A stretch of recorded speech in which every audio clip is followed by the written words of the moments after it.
आता पन्हाळ्याच्या वेड्याचं पाहाल तर हा वेढा जवळपास 133 दिवस म्हणजे 4.5 महिने चालला. सिद्धी जोहरने गडाला असा काही वेढा घातला होता की गडावर मुंगीलाही जायला वाव नाहीये असं म्हटलं जायचं. गडावरील अन्न पाण्याची रसद आणि बाहेरील जगाशी संपर्क पूर्णपणे तोडण्यात आला होता.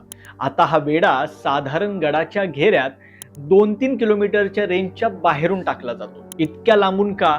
तर गडावरून येणाऱ्या तोफांमुळे छावणीचं नुकसान होणे म्हणून. म्हणजे तोफेची रेंज जिथवर आहे तिथून 100 फूट जागा सोडून छावणीचा पहिला खुट्टा मारला जायचा. याशिवाय प्रमुख वाटा, आडवाटा, चौक्या ताब्यात घेऊन तिथं प्रमुख सरदारांची नियुक्ती केली जायची आणि 2 चौक्यांच्या मध्ये जागता आणि फिरता पहारा ठेवला जायचा. पन्हाळ्यावर सिद्धी जोहर सोबत त्याचा जावई सिद्धी मसूद, अफजल खानाचा मुलगा फाजल खान, याशिवाय रुस्तमे जमा, सादत खान, बडे खान आणि भाई खान असे सरदार त्यांनी 8ही दिशांना तैनात केले होते. सिद्धी जोहर मुसळधार पावसाळ्यात वेढा उठवेल किंवा ढिला करेल असा महाराजांचा अंदाज होता, जो अंदाज सिद्धीनं चुकवला. त्या उलट त्याने पावसाळ्यात वेढा अधिक चिवट केला.